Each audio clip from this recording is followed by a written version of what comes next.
আরেকটা জিনিস শোনেন, এখানে আমরা কোনো বাধা নেইনি, 4 বার করে তেল দিচ্ছি, আমরা কোনো বাধা নেই, কোনো অসুবিধা নাই ভাই। আসেন কাল 9টায় আসেন, বাড়িতে যান না কি করবেন, এটা আমরা মানুষ, আমাদের টাকা পয়সা হিসাব করতে হবে, কর্মচারীদের বাড়িতে যেতে হবে, আবার তারা আসতে হবে, সুযোগ দেওয়া লাগবে তো। একটা তো 40-5টা থেকে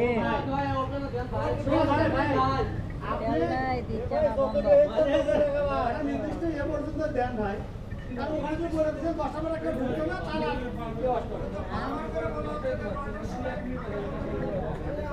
9টার সময় বন্ধ করে দিন।